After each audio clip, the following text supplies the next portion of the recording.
கர்த்தருக்கு ஸ்தோத்திரம். கர்த்தருக்குள் மிகவும் பிரியமான என் அன்பு சகோதர சகோதரிகளே, நம்மை உண்டாக்கினவரும் நம்மை உருவாக்கினவரும் நம்மை போஷித்து நம்மை பாதுகாத்து நம்மை ரட்சித்து ஆசீர்வதித்து வழி நடத்தி வருகிற நம் கர்த்தரும் ரட்சகரமாக இருக்கிற இயேசு கிறிஸ்துவின் இனிய நாமத்தில் உங்கள் யாவரையும் நான் அன்போடு வாழ்த்துகிறேன்.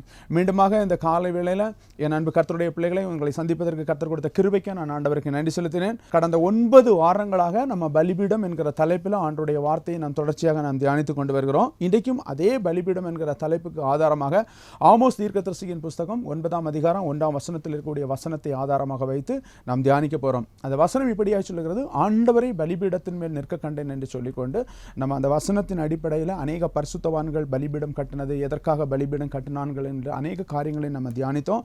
கடந்த 2 வாரங்களாக அந்த பலிபீடம் என்கிறதனுடைய ஆங்கில வார்த்தையின் விரிவாக்கத்தை ALTAR, அந்த வார்த்தை ஒவ்வொரு வார்த்தையிலும் இருக்கக்கூடிய ஆவிக்குரிய ரகசியங்களை கர்த்தர் நமக்கு கற்றுக் கொடுத்தார். இது உங்களுடைய வாழ்க்கையிலும் பிரயோஜனமாக இருந்திருக்கும் என்று சொல்லிக்கொண்டு நான் கர்த்தருக்குள் நான் விசுவாசிக்கிறேன். இந்த நாளில் நாம் தியானிக்கக்கூடிய தியானம் என்னவென்று சொன்னால், நம்முடைய பலிபீடம் இயேசு கிறிஸ்து என்கிற தலைப்பில் இன்றைக்கு நம்ம ஆண்டவருடைய வார்த்தையை நாம் தியானிக்க போகிறோம். இதற்கு ஆதாரமாய் நான் தெரிந்து கொண்ட கர்த்தருடைய வார்த்தை எபிரேயருக்கு எழுதின நிருபம் 13ஆம் அதிகாரம் 10ஆம் வசனம் இப்படியாய் சொல்லுகிறது, நமக்கு ஒரு பலிபீடம் உண்டு, நமக்கு ஒரு பலிபீடம் உண்டு, அவரே நம் கர்த்தராகிய இயேசு கிறிஸ்து என்று சொல்லுங்கள். என் அன்பு கர்த்தருடைய பிள்ளைகளே, நம் ஒவ்வொருடைய வாழ்க்கையிலும் நாம் பலிபீடத்திலிருந்து மேலான ஆசீர்வாதத்தை நாம் பெற்றுக்கொண்டிருக்கிறோம், நன்மையை பெற்றுக்கொண்டிருக்கிறோம். அநேக வேளையில் நம்ம அநேக நன்மையான ஆசீர்வாதங்களை நாம் பெற்றிருந்தாலும் நமக்கென்று சொல்லிக்கொண்டு ஒரு பலிபீடம் இருக்கிறது. அந்த பலிபீடம் கர்த்தராகிய இயேசு கிறிஸ்து என்று சொல்லிக்கொண்டு பழைய ஏற்பாட்டு காலத்துக்கு நம்ம போகக்கூடிய வேளையில் அந்த பழைய ஏற்பாட்டு காலத்தில் ரத்தம் சிந்துதல் இல்லாமல் ஆசீர்வாதம் கிடையாது. ஆகையால் அந்த பலிபீடத்துக்கு கடந்து செல்வதற்கு முன்பதாக ஒரு புறாவையோ ஆடையோ அடித்து ரத்தம் சிந்தி அதிலிருந்து கிடைக்கக்கூடிய அந்த பாவ நிவர்த்தி செய்து அதன் பிறகு பெற்றுக்கொள்ளக்கூடிய ஆசீர்வாதங்கள் இருந்தது. ஆனால் புதிய ஏற்பாட்டு காலத்துக்கு வரக்கூடிய வேளையில் கர்த்தராகிய இயேசு கிறிஸ்து தன்னுடைய சரீரத்தையும் தன்னுடைய இரத்தத்தையும் இந்த உலகத்தில் சிந்தி அவருடைய இரத்தத்தின் நிமித்தமாக நமக்கு ஒரு பூரணமான ஒரு மீட்பு, ஒரு மகிமையான ஆசீர்வாதத்தை நம்ம பெற்றுக்கொண்டிருக்கிறபடியினால அவரே நமக்கு பலிபீடமாய் மாறி போனார், அவரே நமக்கு பலிபீடம் ஆனார். அவரே தன்னை வாழ்க்கையை பலியாக்கினது நிமித்தமாக, நம்முடைய வாழ்க்கைக்கு அவர் பலிபீடமாக இருக்கிறது நிமித்தமாக தான், அவர் மாறி போனது நிமித்தமாக தான் நாம் அவர் நமக்கு பலிபீடமாக இருக்கிறார். ஆகையால் அவரே நமது பலிபீடம் என்பதை நாம் ஒரு நாளும் மறந்து போகக்கூடாது. அதனால தான் இன்றைக்கு நம்முடைய பலிபீடம் இயேசு கிறிஸ்து என்கிற தலைப்பில் நான் ஒரு சில வசனங்களை உங்கள் மத்தியில் வைத்து அந்த வசனத்திலிருந்து ஆண்டவர் நமக்கு கொடுத்திருக்கக்கூடிய ஆவிக்குரிய ரகசியங்களை நாம் தியானிக்க போகிறோம். என் அன்பு கர்த்தருடைய பிள்ளைகளை, எபிரேயருக்கு எழுதின நிருபம் 13ஆம் அதிகாரம் 9 நீங்கள் அந்த வசனங்களை நீங்கள் குறித்து வைத்துக் கொள்ளுங்கள். 10வது வசனம் இப்படியாய் சொல்லுகிறது, நமக்கு ஒரு பலிபீடம் உண்டு, அதற்குரியவைகளை புசிக்கிறதற்கும் கூடாரத்தில் ஆராதனை செய்கிறதற்கும் அதிகாரம் இல்லை என்று சொல்லிக்கொண்டு இந்த வசனம் சொல்லுகிறது. நமக்கு ஒரு பலிபீடம் உண்டு, நமக்கு இருக்கக்கூடிய பலிபீடம் கர்த்தராகிய இயேசு கிறிஸ்து, அதற்கு உரியவைகளை புசிக்கிறதற்கும், எதற்கு உரியவைகளை என்கிற கொஸ்டின் நமக்குள்ளால வரணும். எதற்குரியவைகளை புசிக்கிறதற்கும் கூடாரத்தில் ஆராதனை செய்கிறதற்கும் நமக்கு அதிகாரம் இல்லை என்று சொல்லப்பட்டிருக்கிறது. அப்ப நமக்கு இருக்கக்கூடிய பலிபீடம் இயேசு கிறிஸ்து, அதற்குரியவைகளை. அப்ப நீங்க 9வது வசனத்துக்கு நீங்க போனீங்கன்னு சொன்னா அந்த எதற்கு என்கிறதற்கு ஆன்சர், பதில் அந்த 9வது வசனத்தில் கிடைக்கும். அந்த வசனம் இப்படியே சொல்கிறது, பலவித அந்நிய போதனைகளினால் அலைபுரண்டு திரியாதிருங்கள், போஜன பதார்த்தங்களினால் அல்ல கிருபையினாலேயே இருதயம் ஸ்திரப்படுகிறது நல்லது, போஜன பதார்த்தங்களில் பலன் அடைவதில்லை என்று சொல்லிக்கொண்டு வேதவசனம் சொல்லுகிறது. பலவிதமான அந்நிய போதனைகள், இந்த இடத்துல முதல் 10வது வசனம் சொல்லுகிறது, அதற்குரியவைகளை புசிக்கிறதற்கு, எதற்குரியவைகளை புசிக்கிறதற்கு பலவிதமான அந்நிய போதனைகள். எப்படிப்பட்ட அந்நிய போதனைகள்? நீ ஜெபம் பண்ண வேண்டாம், ஆண்டவர் உன்னை ஆசீர்வதிப்பாரு. நீ ஆலயத்துக்கு போகாமல் இருந்தாலும் கர்த்தர் உன்னை ஆசீர்வதிப்பாரு. நீ உனக்கு சாவு வராது, உனக்கு மரணமே கிடையாது. சிரிப்பு உபதேசம், நீ பரிசுத்தம் இல்லாமல் இருந்தாலும் உனக்கு கிடைக்க வேண்டியதை கர்த்தர் கூறுவார். இப்படிப்பட்ட அந்நிய போதனைகள், அநேக அந்நிய போதனைகளை சொல்லிட்டே போகலாம் இந்த நாட்களில் இருக்கக்கூடிய. ஸோ என் தேவனுடைய பிள்ளைகளாக இருக்கக்கூடிய நம்ம இப்படிப்பட்ட இந்த அந்நிய போதனைகளை நம்ம என்ன செய்யக்கூடாதுன்னா புசிக்கக்கூடாது. புசிக்கிறதுன்னா அநேக நேரத்தில் நம்ம நினைக்கிறோம், புசிக்கிறதுன்னு சொன்னால் சாப்பிட்றது குடிக்கிறது இதுதான் சொல்லிட்டு. நோ, இது மட்டும் கிடையாது. அது சரீர பிரகாரமாக நமக்கு தேவை. ஆவிக்குரிய பிரகாரமாக நம்ம புசிக்க வேண்டியது என்னவென்று சொன்னால் கர்த்தருடைய வார்த்தை, அவர் நமக்கு கற்றுக் கொடுத்திருக்கிற பாதை, அதை நம்முடைய வாழ்க்கையில் நம்ம கடைபிடிப்பதற்கு அதை நம்முடைய வாழ்க்கையில் என்ன செய்யணும்னு சொன்னால் புசிக்கணும். அதனால தான் இயேசு கிறிஸ்து சொன்னார், மனுஷன் அப்பத்தினால் மாத்திரமல்ல கர்த்தருடைய வாயிலிருந்து புறப்படக்கூடிய ஒவ்வொரு வார்த்தையினாலும் பிழைப்பான். ஆண்டவருடைய வார்த்தையை நீ புசிக்கணும். அந்த வார்த்தையை புசிக்கக்கூடிய வேளையில் அந்த வார்த்தையினால் என்ன செய்ய முடியும்னு சொன்னால் நம்ம பிழைக்க முடியும். இன்னைக்கு அநேக வேளையில் நம்ம அந்த வார்த்தையை என்ன செய்யறது கிடையாதுன்னு சொன்னால் புசிக்கிறது கிடையாது. சங்கீதங்களின் புஸ்தகம் 1ஆம் அதிகாரம் 1 முதல் 3 வசனங்களை நீங்கள் வாசித்து பார்த்தால் தெரியும். துன்மார்க்கனுடைய வழியில் இருக்காம, பாவிகளுடைய வழியில் இல்லாமல், பரியாசக்கார உட்கார இடத்துல உட்காராம, ஆண்டவருடைய வேதத்தில் பிரியமாக இருந்து இரவும் பகலும் தியானமாக இருக்கிற மனுஷன் பாக்கியவான், அவன் நீர்க்கால்களின் ஓரமாய் நடப்பட்டு என்று சொல்லப்பட்டிருக்குது. நம்ம முதல் 2 வசனத்தையும் விட்டுருவோம், அவன் மட்டும்தான் தொடங்கும், நீர்க்கால்களின் ஓரமாய் நடப்பட்டு. ஸோ வேத வசனத்தை நம்முடைய வாழ்க்கையில் என்ன செய்ய வேண்டும் என்று சொன்னால் புசிப்பதற்கு, அதாவது அதை நம்முடைய இருதயத்தில் பதித்து வைப்பதற்கு, அதை நம்மை உட்கொள்வதற்கு, அதை நம்முடைய வாழ்க்கையில் பிரயோஜனப்படுத்திக் கொள்ள வேண்டும் என்பதை இந்த வசனம் நமக்கு அறிவுறுத்துகிறது. ஆகையால அதற்குரியவளை புசிப்பதற்கல்ல, எதற்குரியவர்கள் என்று சொன்னால் அந்நிய போதனைகள். இயேசு கிறிஸ்து பரிசுத்த வேதாகமத்தில் சொல்லப்பட்ட வார்த்தைக்கு விரோதமாக எந்த ஒரு போதனை உன்னுடைய வாழ்க்கையில் வரும் என்று சொன்னாலும் நீ அதை என்ன செய்யக்கூடாது? ஏற்றுக்கொள்ளக்கூடாது. இன்றைக்கி நம்ம அப்படிப்பட்ட ஒரு ஆவிக்குரிய வாழ்க்கையில் இருந்தான்னு சொன்னதான் இயேசு கிறிஸ்து என்கிற பலிபீடம் நமக்குள்ளால் வாசமாக இருக்கிறார் என்பதை நாம் சுதந்திரிக்க முடியுமே தவிர நாம் உலக பிரகாரமாக இருந்தோன்னு சொன்ன ஆசீர்வாதத்தை நம்ம பெற்றுக்கொள்ளவே முடியாது. அப்போ அந்த வசனம் சொல்கிறது, பலவித அந்நிய போதனைகளினால் அலைபுரண்டு திரியாதீர்கள், போஜன பதார்த்தங்களினால் அல்ல, உலக பிரகாரமாக உனக்கு கிடைக்கக்கூடிய அந்நிய போதனைகளினால் கிடைக்கக்கூடிய போஜன பதார்த்தம் அல்ல, கிருபையினால் உன்னுடைய இருதயம் ஸ்திரப்படுவதாக. கிருபை, இயேசு கிறிஸ்துனுடைய கிருபையை நீ பெற்றுக்கொள்ள வேண்டும். பிதாவாகிய தேவனிடத்திலிருந்து அவர் நமக்கு பெற்றுக் கொடுத்த கிருபையை நம்ம பெற்றுக்கொள்ள வேண்டும். நமக்காக கல்வாரி சிலுவையில் தன்னுடைய ஜீவனை அர்ப்பணித்த கிருபையை நம்ம பெற்றுக்கொள்ள வேண்டும். அதனால தான் எபேசு சபைக்கு சொல்லக்கூடிய வேளையில் பவுல் அப்போஸ்தலன் சொல்வார், 2ஆம் அதிகாரம் 5ஆம் வசனத்தில் சொல்லக்கூடிய வேளையில், அக்கிரமங்களினால் மரித்தவர்களாக இருந்த நம்மை கிறிஸ்துவுடனே கூட உயிர்ப்பித்தார், கிருபையினால் ரட்சிக்கப்பட்டார். ஒரு நாள் நம்ம பாவத்தில் மரித்து கிடந்தோம், பாவத்தில் அமிழ்ந்து கிடந்தோம், பாவம் என்கிற சேற்றுக்குள்ளாலே இருந்தோம், அக்கிரமத்தினால மரித்து கிடந்த நம்மை கிருபையினாலே ரட்சித்தார் என்று சொல்லி ரட்சிக்கப்பட்டீர்கள். கிருபை இருந்ததுனால தான் நம்ம ரட்சிக்கப்பட்டோம். அவருடைய கிருபை இல்லைன்னு சொன்னால் நம்ம நிற்க முடியாது. புலம்பல்ல நம்ம வாசிக்கிறோம் 3ஆம் அதிகாரம் 21-22 வசனங்களை நீங்கள் வாசித்து பார்த்தால் தெரியும், நம் நிர்மூலம் ஆகாமல் இருப்பது கர்த்தருடைய கிருபையே, அவருடைய இரக்கங்களுக்கு முடிவே இல்லை, அவைகள் காலைதோறும் புதியதாக இருக்கிறது. அவருடைய கிருபை. இன்றைக்கு நம்ம நிலைச்சிருக்கிறோம்னா அவருடைய கிருபை. அந்த கிருபை இல்லைன்னா நம்ம எதையுமே சுதந்திரிக்க முடியாது. ஆகையில் என் அன்பு கர்த்தருடைய பிள்ளைகளே, நமக்கு ஒரு பலிபீடம் உண்டு. அந்த பலிபீடம் இயேசு கிறிஸ்து. அந்த பலிபீடம் இயேசு கிறிஸ்து. அப்போ அவருடைய கிருபை நமக்குள்ளால இருக்கும் பொழுது தான் நம்ம நிலைத்திருக்க முடியுமே தவிர, அந்த கிருபை நமக்குள்ளால இருந்தோன்னு சொன்னால் நம்ம என்ன செய்ய முடியாதுன்னா நிலைத்திருக்க முடியாது. ஆகையில் அக்கிரமங்களினால மரித்திருந்த நம்மை கிறிஸ்துவோடு கூட உயிர்ப்பித்த கர்த்தர் கிருபையினால நமக்கு ரட்சிப்பை கொடுத்திருக்கிறார். ஆகையால் அந்த கிருபையை போக்கடிக்காத உபதேசங்கள், இன்னைக்கு அநேக உபதேசங்கள் கிருபையை போக்கடிக்குது. நீ கள்ள உபதேசத்துக்கு நேராக போனேன்னு சொன்னால் அந்தி கிறிஸ்துவனுடைய ஆட்சியில் தான் நீ போய் விழுவிய தவிர பரலோக ராஜ்யத்தை நீ என்ன செய்ய முடியாது? சுதந்திரிக்க முடியாது. ஆகையால் அலைபுரண்டு திரியக்கூடிய கள்ள உபதேசங்களுக்குள்ளார அதை நீ உன்னுடைய வாழ்க்கையில் போஜனை பதார்த்தத்தை எடுக்கக்கூடாது என்று சொல்லிக்கொண்டு வேதம் சொல்லுகிறது. போஜன பதார்த்தங்களினால் பயனடைவதில்லை. உலக பிரகாரமான தவறான உபதேசங்கள்னால பயன் கிடைக்காது. கிருபை இருந்தால் மட்டும்தான் உனக்கு பயன் கிடைக்கும் என்று சொல்லி கொண்டு இந்த வேத வசனம். ஆகையால் இந்த 10வது வசனம் நமக்கு சொல்லுகிறது, நமக்கு ஒரு பலிபீடம் உண்டு, அதற்குரியவைகளை புசிக்கிறதுக்கு கூடாரத்தில், கூடாரம் என்று சொல்லக்கூடியது சரீரத்தில் ஆராதனை செய்கிறதுக்கு, தவறான உபதேசத்து நிமித்தமாக வரக்கூடிய ஆராதனை, தவறான உபதேசத்து நிமித்தமாக வரக்கூடிய ஜபம், தவறான உபதேசத்து நிமித்தமாக கர்த்தருக்கு செலுத்துகிற நன்றி பலி, தவறான உபதேசத்து நிமித்தமாக நீ கர்த்தரை மகிமைப்படுத்துகிற காரியத்தை நீ என்ன செய்யக்கூடாதுன்னு சொன்னால் பலிபீடத்தில் செய்யக்கூடாது. ஏனென்று சொன்னால் அந்த பலிபீடம் இயேசு கிறிஸ்து. அவரே நமக்கு பலிபீடமாக இருக்கிறார். அந்த பலிபீடத்தில் நம்ம இருக்கிறதுனால நம்முடைய வாழ்க்கையை நாம் அவருக்கு நம்ம ஒப்பு கொடுத்தால் மட்டும்தான் நம் ஆண்டவருடைய ஆசீர்வாதத்தை நாம் பூரணமாய் பெற்றுக்கொள்ள முடியும். ஆகையால் என் அன்பு கர்த்தருடைய பிள்ளைகளை, இன்றைக்கு அவரே நமக்கு பலியானார் என்பதை நம்ம அறிந்திருக்கிறோம்.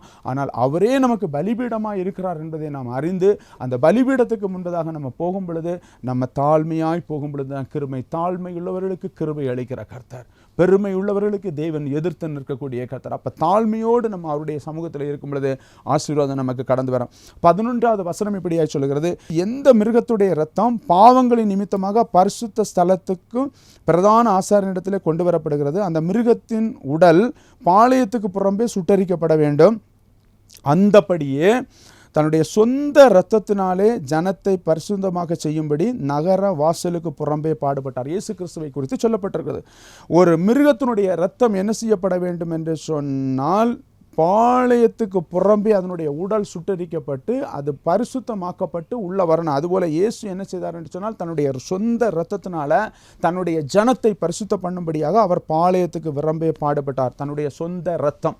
நம்ம எல்லாருக்குமே தெரியும், கர்த்தராகிய இயேசு கிறிஸ்து காட்டி கொடுக்கப்படுவதற்கு முதல் நாள் இரவு ராத்திரியில் என்ன செய்தார்னு சொன்னால், தன்னுடைய சரீரத்துக்கு அடையாளமாக இருக்கக்கூடிய அப்பத்தையும் தாம் சிந்த போகிற இரத்தத்துக்கு அடையாளமாக இருக்கக்கூடிய ரசத்தையும் எடுத்து அதை ஆசீர்வதித்து ஜனங்களுக்கு கொடுத்தார். இது புது உடன்படிக்கையின் ரத்தம் என்று சொல்லிக்கொண்டு நம்ம வேதத்தில் வாசிக்கிறோம். அந்த ரத்தம், அந்த சொந்த இரத்தத்தினால எதற்காக அவர் தன்னுடைய சொந்த இரத்தத்தை சிந்தினார் என்று சொன்னால், நம்மை பரிசுத்தமாக்கும்படியா.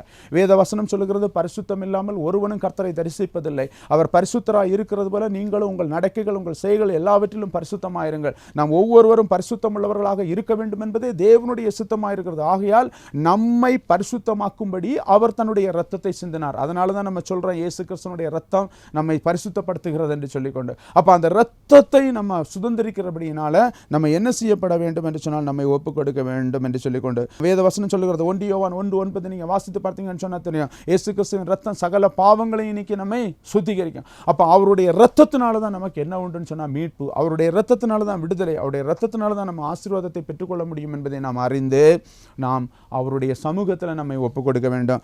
எபிரேயர் 9:12 நீங்க வாசித்து பார்த்தால் அந்த வசனம் இப்படியே சொல்கிறது, வெள்ளாட்டுக்கடா, இளங்காளை இவைகளுடைய இரத்தத்தினால் அல்ல, தம்முடைய சொந்த இரத்தத்தினாலே நித்திய மீட்பை உண்டு பண்ணினார். வெள்ளாட்டுக்கடா, இளங்காளை எவளுடைய இரத்தத்தினால நமக்கு மீட்பு கிடைக்கல, அவருடைய சொந்த இரத்தத்தினால. அந்த இரத்தம் இந்த உலகத்தில் சிந்தப்பட்டது. அந்த இரத்தத்தை தன்னுடைய பிள்ளைகளுக்காக, தன்னை நேசிக்கிறவர்களுக்காக, அந்த உலகத்தில் இருக்கக்கூடிய எல்லா ஜனங்களுக்காக அவர் சிந்தினார். அந்த இரத்தத்தினால தான் நமக்கு மீட்பு இன்னைக்கு கிடைச்சிருக்குதுங்க.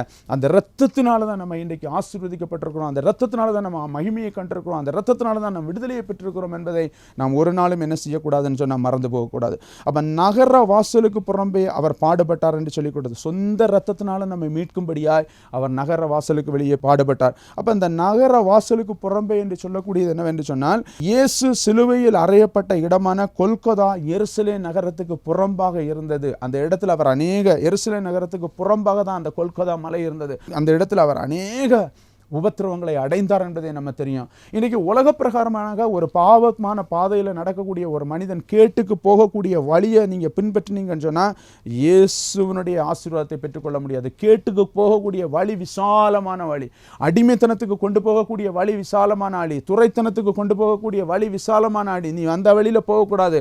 நீ எப்படிப்பட்ட வழியில இருக்கணும்னு சொன்னா நித்திய ஜீவனை சுதந்திரிக்கக்கூடிய வழிக்கு நம்ம இருக்க வேண்டும். அதுதான் மத்தேயு 7:13 நீங்க வாசிக்கலாம். இடுக்கமான வாசல் வழியாய் பிரவேசியுங்கள், கேட்டுக்கு போகிற வாசல் விரியும், வழி விசாலமா இருக்கிறது, அதன் வழியாய் பிரவேசிக்கிறவர்கள் அநேகர் என்று சொல்லிக்கொண்டு, கேட்டுக்கு போகிற வழியில பிரவேசிக்கிறவங்க தான் அநேகராய் இருக்கிறார்கள். இன்றைக்கு கேட்டுக்கு போகக்கூடிய வழிக்கு நம்ம பிரவேசிக்காமல் இடுக்கமான வழி, கஷ்டமான பாதை, கிறிஸ்தவ வாழ்க்கை என்று சொல்லக்கூடியது பாடுகள் மத்தியில், உபத்திரவத்தின் மத்தியில், நெருக்கத்தின் மத்தியில், போராட்டத்தின் மத்தியில், சஞ்சலத்தின் மத்தியில், தவிப்பின் மத்தியில் அவரை துதித்து அவரை மகிமைப்படுத்தி அவரோடு வாழ்ந்து அவருடைய ஆசீர்வாதத்தை பெற்றுக்கொள்வதுதான் கிறிஸ்தவ வாழ்க்கையை தவிர லக்ஸரியான லைஃப் கிடையாது. கார்பெட் மேலே நடந்து போகிறதோ அல்லது நல்ல பஞ்சுமெத்த மேலே நடந்து போகிற வாழ்க்கை கிடையாது. ஆண்டவரை மகிமைப்படுத்தி பாடுகள் மத்தியில், உபத்திரவத்தின் மத்தியில், இதை நம்ம அநேக பரிசுத்தவான்களுடைய வாழ்க்கையில் நாம் கற்றுக்கொள்ள வேண்டும். முற்பிதாவாகிய ஆபிரகாமுடைய வாழ்க்கையில், ஈசாக்குனுடைய வாழ்க்கையில் நம்ம இதை கற்றுக்கொள்ள முடியும். இன்றைக்கு நம்முடைய வாழ்க்கையை நம்ம அப்படியே ஒப்புக் கொடுக்கும் பொழுது தான் ஆண்டவர் நம்முடைய வாழ்க்கையில் பெரிய காரியங்களை செய்வார். அதனால தான் யோவான் 10:9 சொல்லுகிறது, நானே வாசல், ஒருவன் என் வழியாய் உட்பிரவேசித்தால்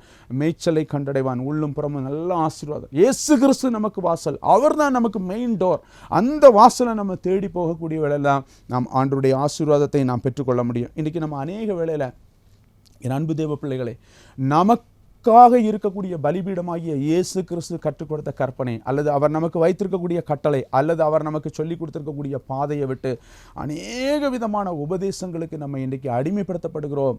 அந்த உபதேசத்தை நம்ம உட்கொள்கிறோம். அந்த உபதேசத்தின்படி நடப்பதற்கு நம்முடைய வாழ்க்கையை நம்ம என்ன செய்யணும்னு சொன்னா அடிமைப்படுத்திக் கொள்கிறோம். அது நிமித்தமாக இன்றைக்கு நம்ம பெற்றுக்கொள்ள வேண்டிய ஆசீர்வாதங்கள் இன்றைக்கு தடையாயிருந்து கொண்டிருக்கு. ஆகையால் என் அன்பு தேவனுடைய பிள்ளைகளை, நமக்கு ஒரு பலிபீடம் உண்டு.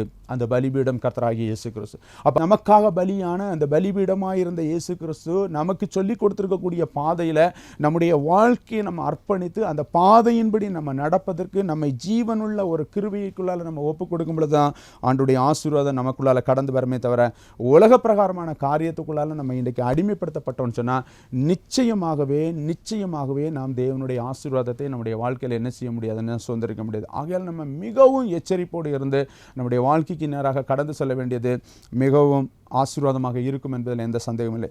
14வது வசனம் இப்படியே சொல்லுகிறது, நிலையான நகரம் நமக்கு இல்லை, வரப்போகிறதையே நாடி தேடுகிறோம் என்று சொல்லி. நிலையான நகரம் இந்த உலகத்தில் நமக்கு நிலையானது எதுவுமே கிடையாதுங்க. வரப்போகிறதையே நாடி நம்ம என்ன செய்ய வேண்டும் என்று சொன்னால் காத்திருக்க வேண்டும். அப்போ வரப்போகிறது எது? இயேசு கிறிஸ்துனுடைய 2ஆம் வருகையில் நாம் அவரோடு மறுரூபமாக்கப்படுகிறது. ஒரு சில வேளையில் அவருடைய வருகைக்கு முன்பதாக நம்முடைய வாழ்க்கை முடிந்து போகும் என்று சொன்னால் எக்கால சத்தம் தொனிக்கக்கூடிய வேளையில் நாம் அவரோடு கடந்து சொல்லக்கூடிய ஒரு மறுரூபமாக்கப்படக்கூடிய டிரான்ஸ்ஃபார்ம், நம்முடைய வாழ்க்கையை டிரான்ஸ்ஃபார்ம் மறுரூபமாக்கப்படக்கூடிய ஒரு வாழ்க்கைக்கு நம்ம என்ன செய்ய வேண்டும் என்று சொன்னால் தகுதிப்படுத்த வேண்டும். அதனால தான் அப்போஸ்தலனாகிய பவுல் பிலிப்பியருக்கு எழுதின நிருபத்தில் சொல்லப்படுது சொல்லுவாங்க, 3ஆம் அதிகாரம் 20ஆம் வசனம் இப்படியே சொல்லுகிறது, நம்முடைய குடியிருப்போ பரலோகத்தில் இருக்கிறது, கர்த்தராகிய இயேசு கிறிஸ்து என்னும் இரட்சகர் வர காத்திருக்கிறோம், எதிர்நோக்கி கொண்டிருக்கிறோம். நம்முடைய குடியிருப்பு எங்க இருக்குதுன்னு சொன்னா பரலோகத்தில் இருக்குது, உலகத்தில் இல்லை. நம்முடைய குடியிருப்பு எங்கே இருக்குது? பரலோகத்தில் இருக்குது. அப்ப நிலையான நகரம் நமக்கு உலகத்தில் கிடையாது, பரலோகத்தில் இருக்கிறது. ஆகையால தான் அங்கிருந்து கர்த்தராகிய இயேசு கிறிஸ்து வருவதற்கு நம்ம காத்து கொண்டிருக்க வேண்டாம். உலகத்தில் இன்றைக்கு நமக்கு எவ்வளவு நாள் ஆண்டவர் நமக்கு கொடுத்திருக்கிறார், எவ்வளவு நாள் நம்ம உலகத்தில் இருப்போங்கிறது நமக்கு தெரியாது. ஆனால் எவ்வளவு நாள் நம்ம உலகத்தில் இருக்கிறோமோ அந்த நாட்கள் முழுவதிலும் நாம் அவரை மகிமைப்படுத்தி அவருடைய பிரசன்னத்தை பெற்று அவருக்கு பிரியமாய் அவர் விரும்பக்கூடிய அந்த ஆவிக்குரிய பாதையில் நம்ம இருந்தோம்னு சொன்னால் மட்டும்தான் நாம் நம்முடைய வாழ்க்கையில் ஒரு பூரணமான ஒரு ஆசீர்வாதம், நம்முடைய வாழ்க்கையில் ஒரு பூரணமான ஜெயத்தை நம்ம பெற்றுக்கொள்ள முடியுமே தவிர உலக பிரகாரமான காரியங்களுக்குள்ளால நம்ம இருந்தோம்னு சொன்னால் நிச்சயமாகவே நான் உங்களுக்கு தெளிவாக சொல்ல முடியும், நிச்சயமாகவே ஒரு ஜெயமான ஒரு ஆசீர்வாதத்தை நம்முடைய வாழ்க்கையில் நம்ம என்ன செய்ய முடியாதுன்னு சொன்னால் பெற்றுக்கொள்ள முடியாது. 15வது வசனம் இப்படியா சொல்லுகிறது, அவருடைய நாமத்தை துதிக்கும் உதடுகளின் கனியாகிய ஸ்தோத்திர பலியை அவர் மூலமாக எப்பொழுதும் தேவனுக்கு செலுத்த கடவும்.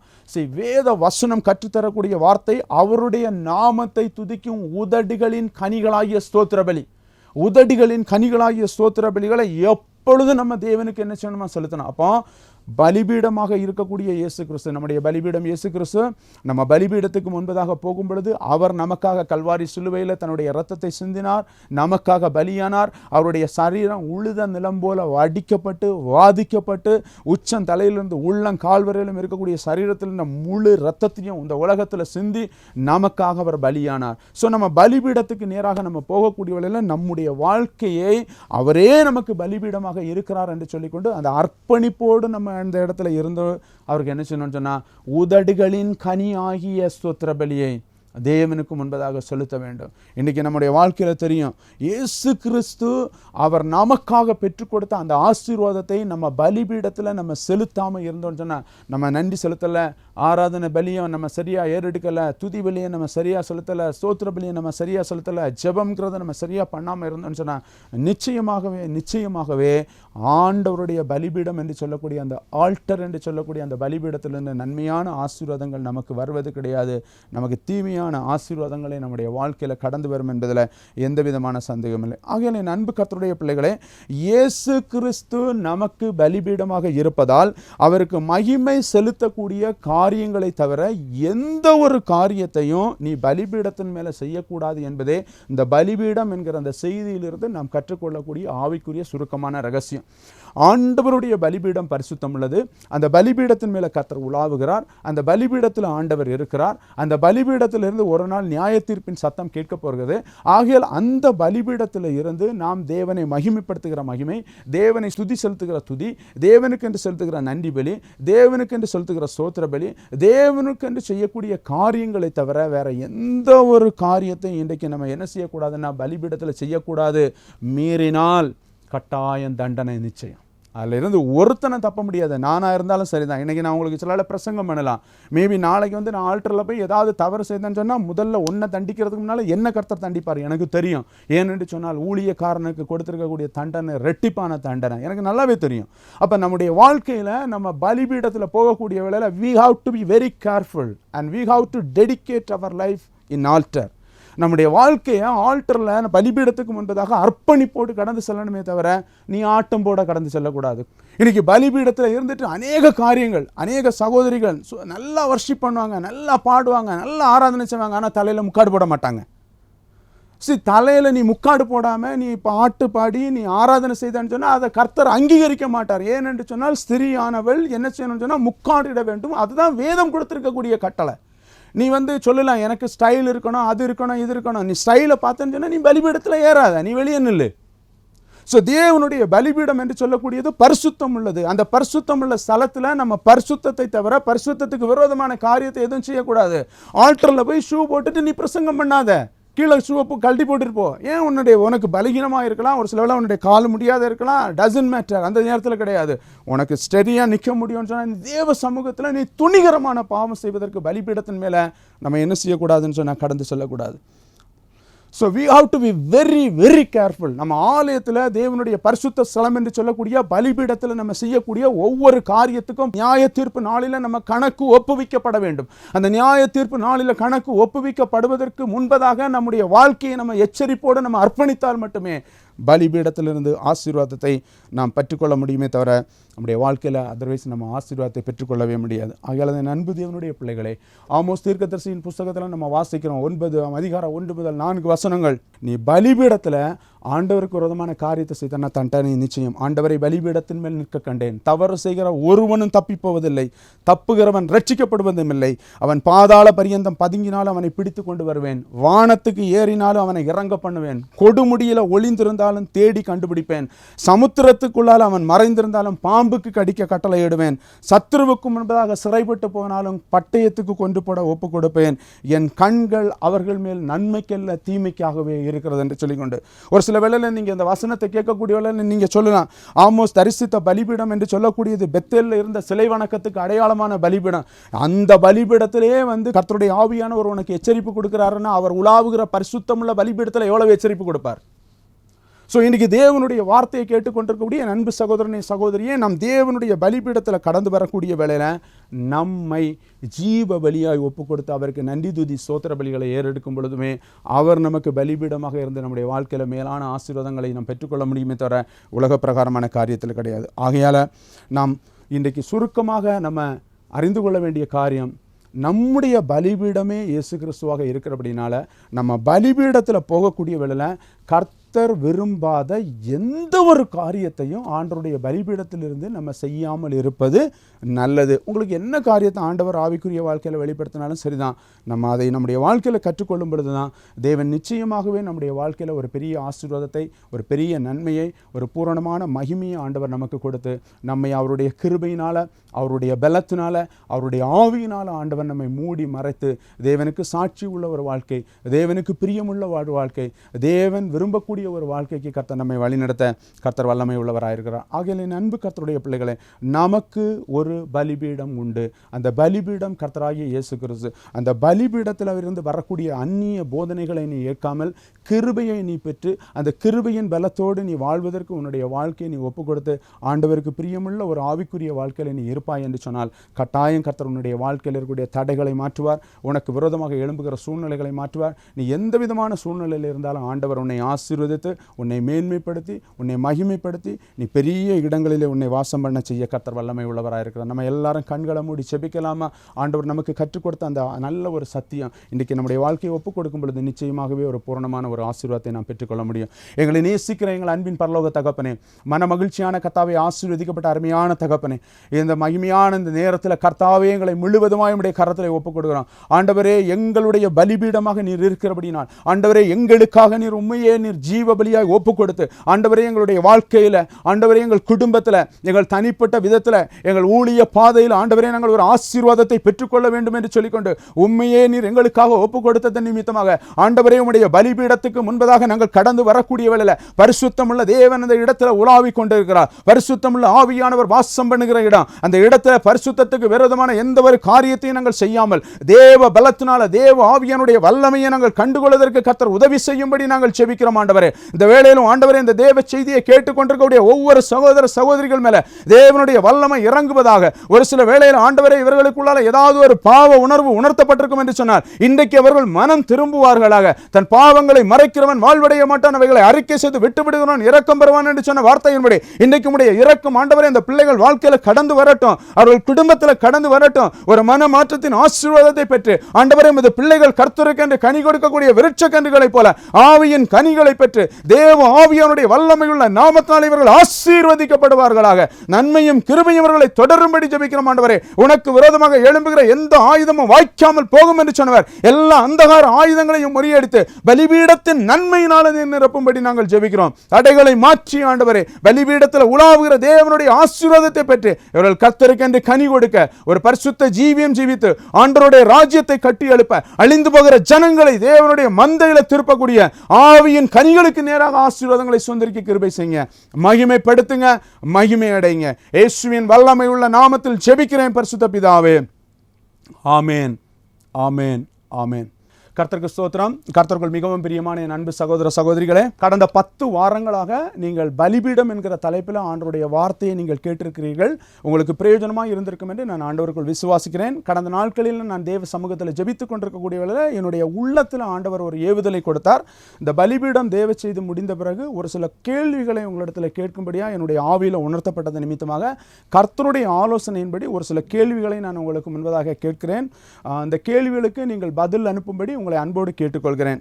முதலாவதாக, பரிசுத்த வேதாகமத்தில் உள்ள எந்த வசனத்தை ஆதாரமாக வைத்து பலிபீடம் என்ற தலைப்பில் தேவ செய்தியை பகிர்ந்து கொண்டேன். இரண்டாவது, எத்தனை பலிபீடங்களை குறித்து கர்த்தரின் வார்த்தையை பகிர்ந்து கொண்டேன். உதாரணமாக யாக்கோபு 2 பலிபீடங்களை கட்டினான். மூன்றாவது கேள்வி, ஒவ்வொரு பலிபீடமும் எந்த சூழ்நிலையில் அல்லது எந்த நோக்கத்திற்காக கட்டப்பட்டது. நான்காவது, அந்த பலிபீடங்களை கட்டியவர்களின் பெயர்கள் என்ன, அந்த பலிபீடங்களின் பெயர்கள் என்ன. உதாரணமாக எரேபியாம் தூபம் காட்ட போன பலிபீடம். ஐந்தாவது கேள்வி, ஆல்டர் என்ற ஆங்கில எழுத்துக்கு நான் குறிப்பிட்ட விளக்கம் என்ன. ஆல்டர் என்கிற ஒவ்வொரு ஆங்கில எழுத்துக்களுக்கும் நான் குறிப்பிட்ட விளக்கம் என்ன. ஆறாவது கேள்வி, ஆல்டர் என்ற வார்த்தையில் அடங்கிய ஒவ்வொரு எழுத்துக்கும் எந்த பரிசுத்தவானை குறிப்பிட்டு தேவ செய்தியை பகிர்ந்து கொண்டேன். கடைசியாக, எந்த பலிபீடம் பற்றிய தேவ செய்தி உங்கள் ஆவிக்குரிய வாழ்க்கைக்கு பிரயோஜனமாக இருந்தது. சுருக்கமாக 10 வரிகளில் எழுதி அனுப்பவும். ஒவ்வொரு பதில்களையும் நீங்கள் வசன ஆதாரத்துடன் பதில் அனுப்ப வேண்டும். இந்த பதில்கள் வந்து சேர வேண்டிய கடைசி தேதி டிசம்பர் மாதம் 31/12/20. உங்கள் பதில்களை தபால், இமெயில், வாட்ஸ்அப் 9551100300 என்கிற வாட்ஸ்அப் நம்பர் மூலமாக அனுப்பலாம். சரியான பதில் அனுப்பக்கூடிய அநேகர் இருப்பீர்கள் என்று சொன்னால் குலுக்கல் முறையில் தேர்வு செய்யப்பட்டு 3 பேருக்கு பரிசுகள் அனுப்பி வைக்கப்படும். உங்களுடைய ஃபோன் நம்பர் மற்றும் முகவரியை பின்கோடுடன் இணைத்து அனுப்பும்படி உங்களை அன்போடு கேட்டுக்கொள்கிறேன். இந்த கேள்விகளை குறித்து உங்களுக்கு ஏதாவது தகவல் தேவை என்று சொன்னால் தயவு செய்து யாருமே ஃபோன் பண்ணி கேட்காதுங்க. உங்களிடத்தில் ஒரு அன்பான வேண்டுகோள், என்னுடைய வாட்ஸ்அப் நம்பர் 9511100300 வாட்ஸ்அப் நம்பர், அல்லது அந்த தொலைக்காட்சியில் நீங்கள் பார்க்கக்கூடிய அந்த இமெயில் ஐடிக்கு நீங்கள் உங்களுடைய ரிக்வஸ்ட் அனுப்புனீங்கன்னு சொன்னால் உங்களுக்கு இந்த கொஸ்டின் உங்களுக்கு வாட்ஸ்அப் மூலமாகவோ அல்லது மெயில் மூலமாக உங்களுக்கு அனுப்பி வைக்கப்படும். நீங்கள் உங்கள் பதில்களை அனுப்பும்படி உங்களை அன்போடு கேட்டுக்கொள்கிறேன். கர்த்தர் உங்களை ஆசீர்வதிப்பாராக. நீங்கள் 10 வாரமாக நீங்கள் அந்த தேவ செய்தியை கேட்டிருந்தீங்கன்னா மட்டும்தான் நீங்கள் இதை அனுப்ப முடியும். நீங்கள் ஸ்ரீலங்காவிலேருந்து ரொம்ப பேர் எனக்கு கால் பண்ணீங்க, மலேசியாவிலேருந்து கூப்பிட்டீங்க, சிங்கப்பூர்லேருந்து கூப்பிட்டீங்க, யூகேலேருந்து கூப்பிட்டீங்க, யூஏலேருந்து கூப்பிட்றீங்க. உங்கள் எல்லாருக்கும் சேர்த்து நான் சொல்லக்கூடியது, உங்களுடைய தகவல்களை நீங்கள் மெயில் மூலமாகவோ அல்லது வாட்ஸ்அப் மூலமாகவோ பகிர்ந்து கொள்ளும்படி உங்களை அன்போடு கேட்டுக்கொள்கிறேன். நானும் உங்களுக்கு அதன் மூலமாக உங்களுடைய பதில்களை அனுப்புவதற்கு வசதியாக இருக்கிறோம். கர்த்தர் உங்களை ஆசீர்வதிப்பாராக. God bless you all. Thank you. கிறிஸ்துவில் பிரியமானவர்களே, நான் ஆவிக்குரிய புத்தகங்களை எழுதி வெளியிட்டு வரையிலேன். இதுவரையில் 4 புத்தகங்கள் வெளியிடப்பட்டுள்ளது. முதலாவது, குடும்ப வாழ்க்கையும் குழந்தை பாக்கியமும். சில குடும்பங்களில் குழந்தை பாக்கியம் இல்லாமல் இருக்கிறது. இப்படிப்பட்டவர்கள் குழந்தை பாக்கியத்தை எப்படி பெற்றுக்கொள்ள முடியும் என்பதையும் வேத வசனத்தின் அடிப்படையிலும் அநேகருடைய வாழ்க்கையில் கர்த்தர் செய்த அற்புத சாட்சிகள் மூலமாக விளக்கி எழுதியுள்ளேன். அண்ணன் ஜே சாம் ஜெபத்ரே அவர்கள் மூலமாக 30/9/2018 பிரதிஷ்டை செய்து அண்ணன் வெளியிட்டார்கள்.